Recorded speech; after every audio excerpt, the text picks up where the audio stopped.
इन दिनों में हम पवित्र आत्मा के विषय में अध्ययन कर रहे हैं और पीछे हमने इस बारे में अध्ययन किया था या हमारे अध्ययन में हमने देखा था कि पहली शताब्दी में जब चेलों को पवित्र आत्मा मिला या पवित्र आत्मा का बपतिस्मा मिला, तो पवित्र आत्मा जो उनके अंदर था वो बाहर दिखते थे। लोगों को पता चलता था कि इन लोगों में कुछ परिवर्तन आया हुआ है और वे लोग हियाब के साथ एक तो यीशु मसीह के बारे में बताते थे लोगों को, और सिर्फ इतना ही नहीं, उन चेलों के जीवन में दिखाई देता था कि ये वाकई में मसीह है, ये बदले हुए लोग हैं। और मैंने एक बार बताया भी था कि यहूदी लोगों ने, याजकों ने और उनके अधिकारियों ने एक बार ये टिप्पणी भी दी है कि तुमने तो यरूशलेम को अपने उपदेश से भर दिया है। इसका मतलब ये नहीं है कि उन चेलों ने, उस समय के चेलों ने, जिसमें प्रेरित भी थे, सबके पास जा जा के उपदेश दिया है। इसका मतलब ये है कि एक तरफ वो यीशु मसीह के विषय में बताते थे, सिखाते थे। दूसरा, यीशु मसीह में विश्वास करने के कारण यानी पवित्र आत्मा पाने के कारण उनमें जो परिवर्तन आया है वो सबको दिखाई दे रहा था, और लोग जो उस समय विश्वास में नहीं थे, इनके बारे में, इनमें जो परिवर्तन आया है उसकी चर्चा भी करते थे। यानी हर जगह यीशु मसीह के विषय में चर्चा जरूर होती थी। इसका मतलब ये नहीं है कि सब यीशु मसीह पर विश्वास कर रहे थे, लेकिन यीशु मसीह के बारे में चर्चा होती थी, क्योंकि उन लोगों के, उन चेलों के जीवन में वो परिवर्तन दिखाई देता था। और मैं कहता हूं कि हमारे जीवन में भी ऐसा दिखाई देना चाहिए। हमने इस बारे में भी अध्ययन किया है कि जब पवित्र आत्मा आया तो उस समय के विश्वासियों को, जो यीशु मसीह के समय में, जिन्होंने यीशु मसीह के जीवित रहते हैं या यीशु मसीह के सलीब में जाने से, अपना जीवन देने से पहले विश्वास किया, उन लोगों को हियाब मिला और उनके जीवन से डर हट गया, और वो हियाब के साथ यीशु मसीह के विषय में गवाही देने लगे। जैसे पतरस के विषय में हम जानते हैं कि पतरस ने ये कहा था कि प्रभु, मैं तो अपना जान देने के लिए भी तैयार हूं तेरे लिए। और वो पतरस की इच्छा थी।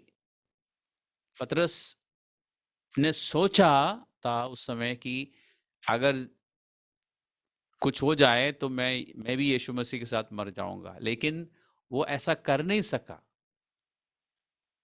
वो डर गया, और यानी वो अपनी ताकत से यीशु मसीह के लिए कुछ भी नहीं कर सका। लेकिन जब पवित्र आत्मा आया, पवित्र आत्मा से जब वो भर गया, वही पतरस उन्हीं लोगों के सामने, जिन्होंने यीशु मसीह को सलीब दी है, याद है ना आपको कि उस महायाजक के आंगन में पतरस सर्दी के कारण आग सेक रहा था, जब उसने यीशु मसीह के इनकार किया था। उसी महायाजक के सामने और बाकी अधिकारियों के सामने हियाब से पतरस ने कहा यीशु मसीह के विषय में। तो वो हियाब कहाँ से मिला, वो डर कैसे हट गया? पवित्र आत्मा के होने के कारण। यानी जब पवित्र आत्मा हम में रहता है और पवित्र आत्मा हम में कार्य करता है, तो हमारे जीवन से डर, हर प्रकार का डर हट जाता है, और हमारे अंदर एक ऐसा हियाब आता है कि हम किसी को भी जाकर सुसमाचार बता सकते हैं, सुना सकते हैं।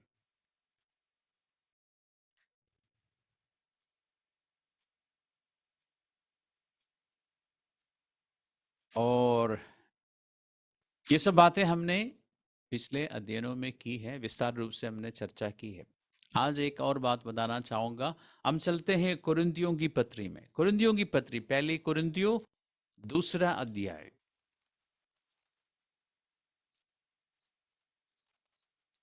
First Corinthians chapter 2।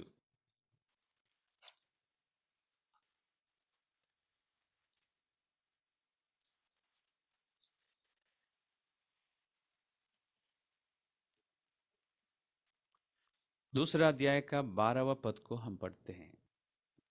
परंतु हमने संसार की आत्मा नहीं, परंतु वे आत्मा पाया है जो परमेश्वर की ओर से है, कि हम उन बातों को जाने जो परमेश्वर ने हमें दी है।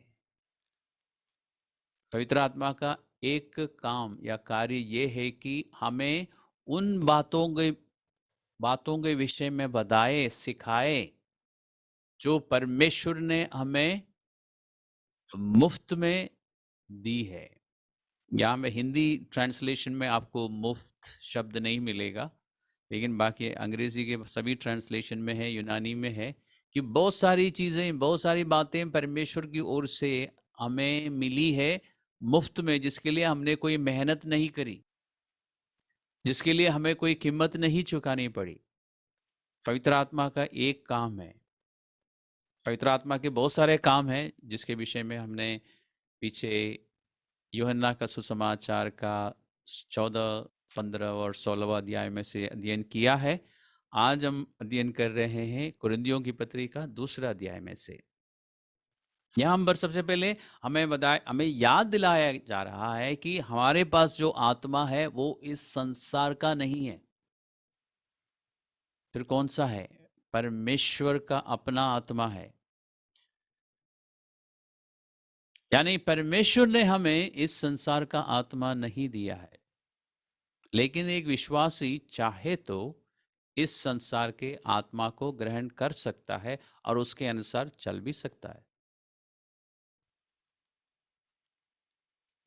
बल्कि मैं कहूँगा कि बहुत सारे विश्वासी इस संसार के आत्मा के वश में, उसके प्रभाव में अपने जीवन को बिताते हैं। और ये निर्णय या फैसला हर विश्वासी को करना चाहिए।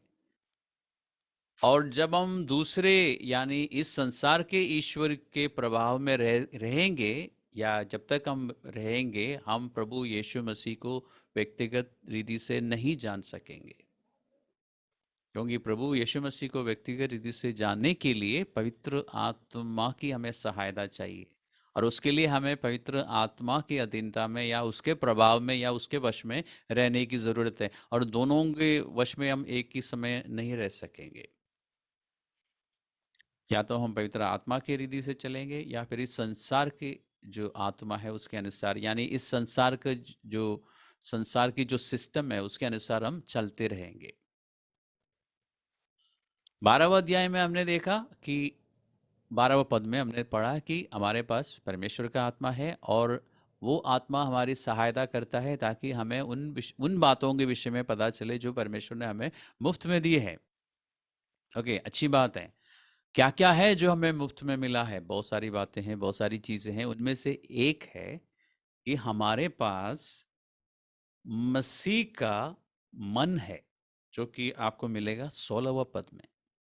हमारे पास प्रभु यीशु मसीह का मन है।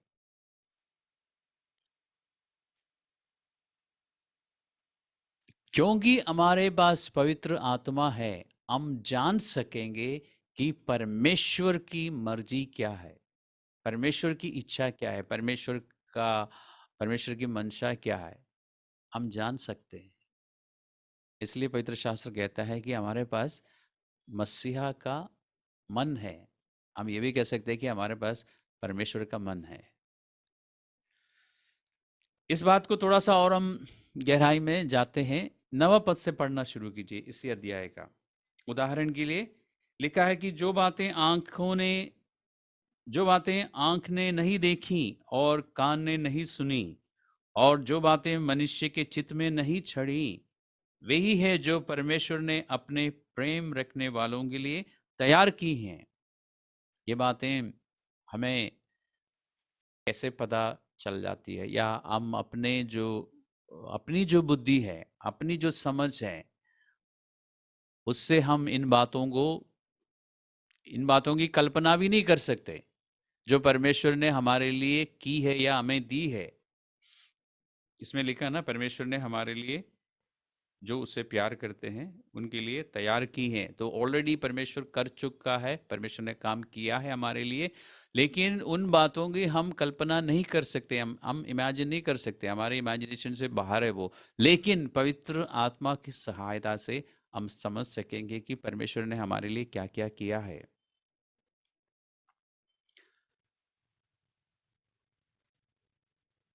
हमारा मन जो है, हमारा जो दिमाग है, वो आप जानते हैं, एक आज की लैंग्वेज में अगर आज की भाषा यूज़ करूं तो एक कंप्यूटर के समान है ना।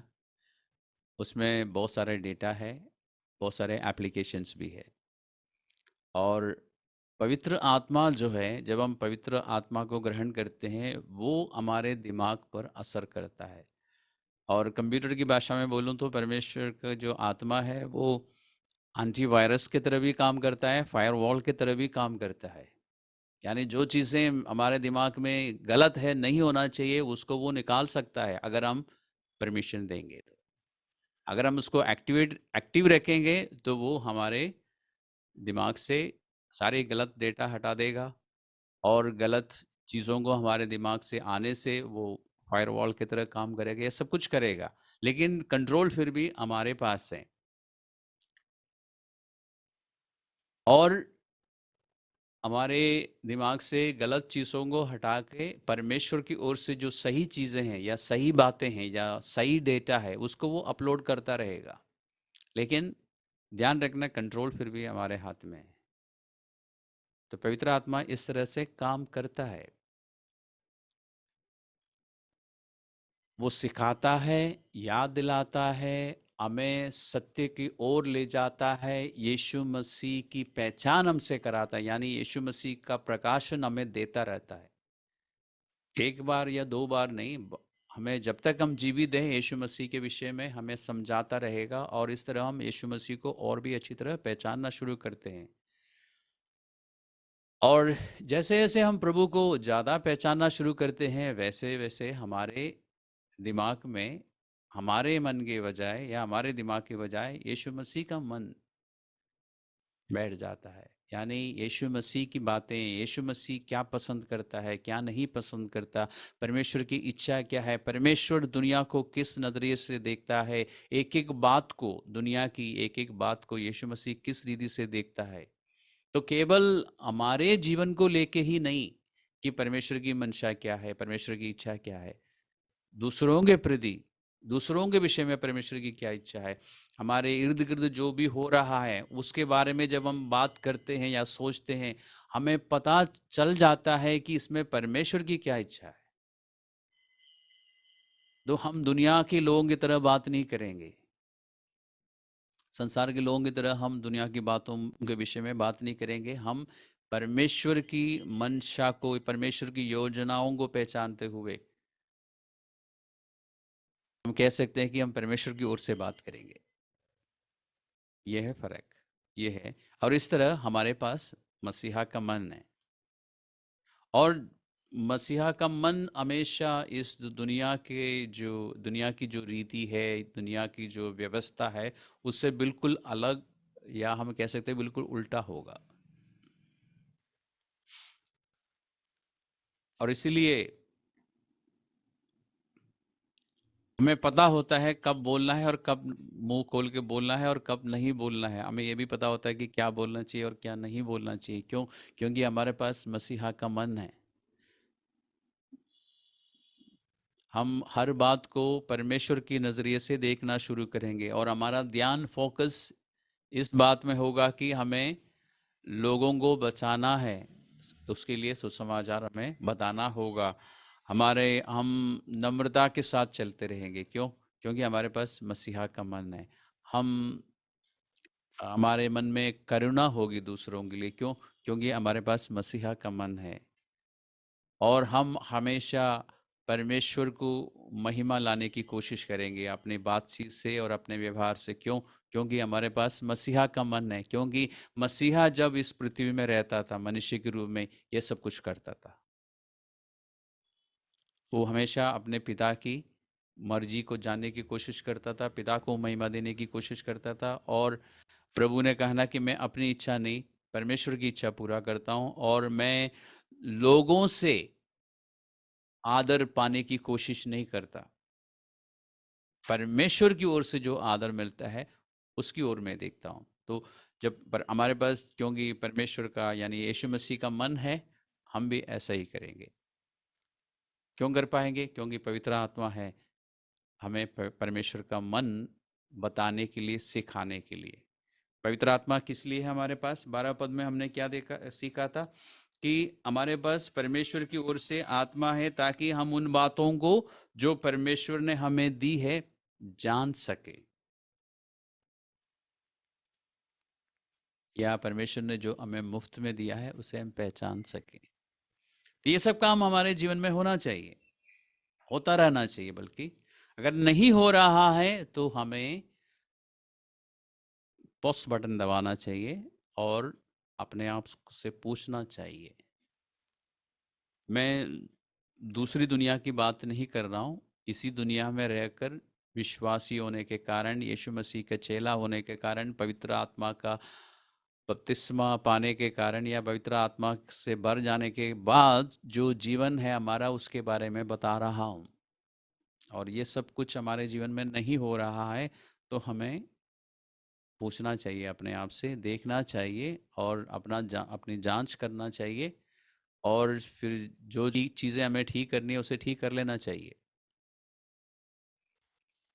इसलिए मैं आपसे रिक्वेस्ट करूंगा कि अभी जो मैंने कुरिन्थियों की पत्री का दूसरा अध्याय का 12वां पद में से दिखाया, बल्कि मैंने 9वां पद से भी पढ़ा था, इन सब बातों को आप स्वयं एक बार अध्ययन कीजिए, बार बार पढ़िए, पवित्र आत्मा से सहायता मांगिए, वो जरूर देगा। और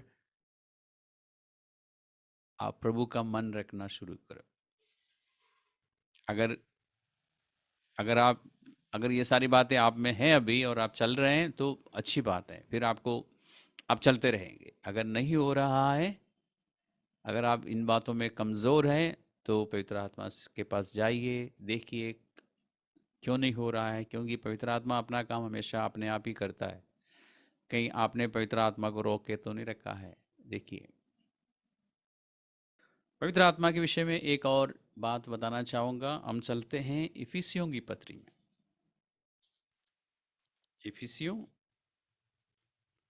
आज के अध्ययन में हम शायद यूहन्ना के सुसमाचार के उन तीनों अध्यायों में नहीं जाएंगे। अभी मैंने कुरिन्थियों में से दिखाया कुछ, अब इफिसियों की पत्री में से आपको दिखाता हूँ। इफिसियों की पत्री का पहला अध्याय, इफिशियंस चैप्टर 1। यहाँ पर पवित्र आत्मा के विषय में एक विशेष जानकारी है जो हमें समझने की जरूरत है। पहला अध्याय का 13वां पद को हम देखते हैं। और उसी में तुम पर भी, जब तुमने सत्य का वचन सुना जो तुम्हारे उद्धार का सुसमाचार है, और जिस पर तुमने विश्वास किया, प्रतिज्ञा किए हुए पवित्र आत्मा की छाप लगी। और इसके विषय में एक और जानकारी है 14वें पद में, वे पवित्र आत्मा जो है उसके मोल लिए हुओं के छुटकारे के लिए हमारी मिरास का बयाना है कि उसकी महिमा की स्तुति हो। तो आज हम उस छाप के विषय में बात करते हैं। ये पत्री एफेसस एफेसस शहर में रहने वाले लोगों के नाम लिखी गई है, एफिसुस में। ओके, इन एफेसस और एफिसुस हिंदी में। और आप जानते हैं कि ये कलीसिया जो है एशिया माइनर, या आज के समय में उसको तुर्की कहते हैं, या तुर्की अंग्रेजी में, ये रोमी साम्राज्य का एक महत्वपूर्ण सी पोर्ट, हार्बर था ये, जहाँ पर जहाज आती है और जहाँ पर व्यापारी लोग अपने बिजनेस के लिए आते हैं। और एफेसस शहर में लोग, व्यापारी आते थे, वहाँ से सामान खरीदते थे, और उसके बाद एफेसस के सी पोर्ट में वो अपने सामान को पैक करने के बाद, उस ज़माने में 2000 साल पहले की बात कर रहा हूँ, वो अपने सारे सामान को पैक करके उसमें मोम पिघाल के, वैक्स, उसको सील करते थे अपनी अंगूठी से, सिग्नेट रिंग। और जब ये माल रोम शहर में पहुंचता था तो इन व्यापारियों के जो नौकर है वो वहाँ पर आते हैं, पोर्ट में आते हैं अपने मालिक के सामान को इकट्ठा करने के लिए। तब वो इस मोहर के कारण अपने मालिक के सामानों को पहचानते थे। इसलिए जब पौलुस या पवित्र आत्मा पौलुस के द्वारा पवित्र आत्मा के विषय में इफिसुस शहर में रहने वाले लोगों को बता रहा है कि पवित्र आत्मा जो है परमेश्वर की ओर से एक सील है या एक मोहर है, तो उस जमाने के लोगों को बात अच्छी तरह से समझ आई। कौन सी बात? कि ये मोहर यानी पवित्र आत्मा जो हमें मिला है, पवित्र आत्मा के बहुत सारे फंक्शन है हमारे जीवन में, उसके विषय में हमने काफ़ी अध्ययन किया है। लेकिन उसके साथ साथ पवित्र आत्मा के विषय में और भी जानकारी परमेश्वर हमें दे रहा है इफिसियों की पत्री में, कि पवित्र आत्मा जो है परमेश्वर की ओर से एक मोहर है या एक सील है। और ये बात परमेश्वर हमें क्यों बता रहा है? अभी तक हमने पवित्र आत्मा को सहायक के रूप में देखा, या हमारे लिए निवेदन करने वाला, हमें बल देने वाला, हमारा कंफर्टर, हमारा हमारा वकील जो हमारे लिए वकालत करता है, ये सब हमने देखा, अलग अलग रूप से देखा, जो हमें सिखाता है, हमें याद दिलाता है, हमें सारे सत्य की ओर ले जाता है, मसीहा का प्रकाशन हमें देता है, हमारी कमज़ोरी में हमारी सहायता करता है ताकि हम परमेश्वर की मर्जी के अनुसार प्रार्थना करें। हमें वो उन सब बातों के विषय में समझाता है, सिखाता है जो हमें परमेश्वर से मिला है, हमारी सहायता करता है ताकि हमारे पास परमेश्वर का मन हो। ये सब हमने अध्ययन किया बहुत विस्तार रूप से। लेकिन परमेश्वर का प्यार देखिए, परमेश्वर को मालूम है कि हम इस संसार में रहते हैं और इस संसार में रहते हुए हमें और भी चीज़ों के बारे में पता होना चाहिए, इसलिए परमेश्वर हमें कुछ और जानकारी दे रहा है। और वो ये है कि पवित्र आत्मा जो मेरे पास है, जो आपके पास है, वो परमेश्वर की ओर से एक मोहर है, एक सील है, एक स्टैम्प है परमेश्वर का हम पर, कि हम परमेश्वर के हैं।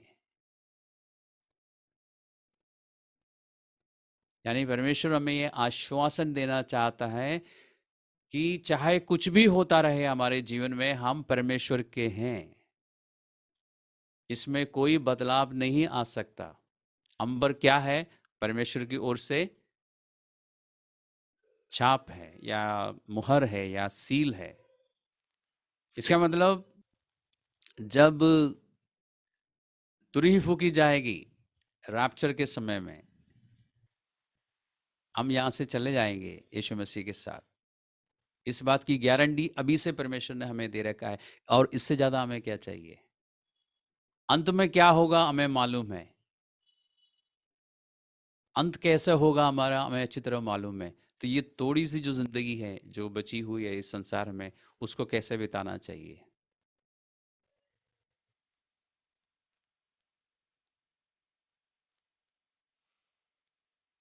तो पवित्र आत्मा जो आपके पास है, जो मेरे पास है, वो एक मुहर है, एक सील है कि हम परमेश्वर के हैं। It is a seal of God's ownership. इस बारे में एक और बात आपको याद दिलाना चाहूँगा। अगर आपने प्रकाशित वाक्य की पुस्तक आपने पढ़ी है, तो उसमें लिखा है कि हमारे लिए नहीं, हमारे जाने के बाद कुछ लोगों पर इस तरह परमेश्वर की ओर से फरिश्ते छाप लगाएंगे, सील लगाएंगे, मोहर लगाएंगे, ताकि जब समय आएगा उन्हें पहचाना जा सके कि कौन है परमेश्वर के। और इसी तरह 13वें अध्याय में प्रकाशित वाक्य में लोगों को लोगों को शैतान की ओर से भी छाप लगा दी जाएगी, या लोग खुद ग्रहण करेंगे शैतान की ओर से सील या मुहर।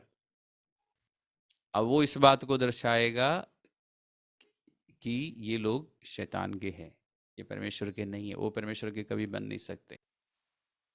ये एडिशनल मैं जानकारी दे रहा हूँ सील के विषय में या मुहर के विषय में।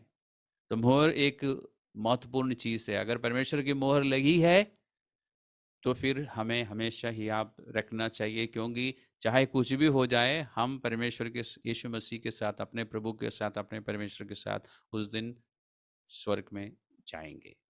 कोई हमें रोक नहीं सकेगा। तो इस जीवन में कुछ भी होता रहे, हमें फर्क नहीं पड़ना चाहिए, क्योंकि अंत में क्या होगा हमें मालूम है। और ये इस सील की खासियत क्या है? ये बहुत ही यूनिक सील है, क्योंकि ये सील हमेशा एक्टिव है। दुनिया में जो सील होती है, मोहर होती है, वो उसमें जीवन नहीं होता ना। लेकिन इस सील ये एक्टिव रहता है, क्योंकि ये सील एक्टिव रहती है, बल्कि होली स्पिरिट एक्टिव रहता है, क्योंकि उसमें जीवन है और बहुत सारे काम हमारे लिए वो करता है। और ये सील या पवित्र आत्मा हमारे पास जो होता है या हमारे पास है, वो इस बात को भी दर्शाता है कि हम शैतान के नहीं हैं। यानी शैतान का हम पर कोई अधिकार नहीं है। क्यों नहीं है? क्योंकि हमारे हम पर परमेश्वर की ओर से एक मोहर है कि हम परमेश्वर के हैं। अगर हम परमेश्वर के हैं तो फिर शैतान का हम पर कोई अधिकार नहीं है। यानी पवित्र आत्मा क्योंकि मेरे पास है, क्योंकि आपके पास है, हम हमेशा इस बात को याद रखेंगे कि हम किसके हैं। और जब ये बात एक विश्वासी को समझ आती है ना अच्छी तरह, या मन में ये बात बैठ जाती है, तो वो फिर उसके अनुसार सोचना शुरू करेगा, बोलना शुरू करेगा और चलना भी शुरू करेगा। यह है इस सील की खासियत। और ये पवित्र आत्मा, ये मुहर जो है, मुझे याद दिलाती है कि मैं अपना नहीं हूँ, मुझे परमेश्वर ने खरीदा है। परमेश्वर जो सृजनहार है, जो पृथ्वी और आसमान का मालिक है, उसने मुझे खरीदा है। इसलिए मैं परमेश्वर की संतान के समान या परमेश्वर के बच्चे के समान बात करूँगा। मैं एक परमेश्वर की संतान को जैसे कपड़े पहनना चाहिए वैसे पहनूंगा। एक परमेश्वर के बच्चों को कैसे बात करनी चाहिए वैसे करूँगा। परमेश्वर के बच्चों को कैसे व्यवहार करना चाहिए वैसे करूँगा। क्यों? क्योंकि मैं परमेश्वर का हूँ। और मुझे पता है कि मुझे पता होता है कि मुझे क्या बोलना चाहिए और क्या नहीं बोलना चाहिए। मुझे क्या पहनना चाहिए और मुझे क्या नहीं पहनना चाहिए। मुझे पता होता है। क्यों? क्योंकि मैं परमेश्वर का हूँ। मेरे पास सबूत है, मेरे पास पवित्र आत्मा है और मेरे पास परमेश्वर का मन है। इसलिए क्योंकि मैं खुद का मालिक नहीं हूं, मैं अपनी मर्जी से नहीं चलूंगा, अपनी इच्छा के अनुसार नहीं चलूंगा, परंतु मैं उसकी इच्छा के अनुसार चलूंगा जिसका मैं हूं। तो ये दो बातें आज, या इन दोनों बातों पर आज हमने थोड़ी सी चर्चा की है। बाकी मैं समझता हूँ पवित्र आत्मा आपको और सिखाएगा और समझ आपको मिलेगी। अगली बार जब हम इकट्ठा होंगे तो हम पवित्र आत्मा के विषय में और कुछ चीज़ों पर ध्यान करेंगे। तीसरा नहीं, इफिसियों का 4था अध्याय में से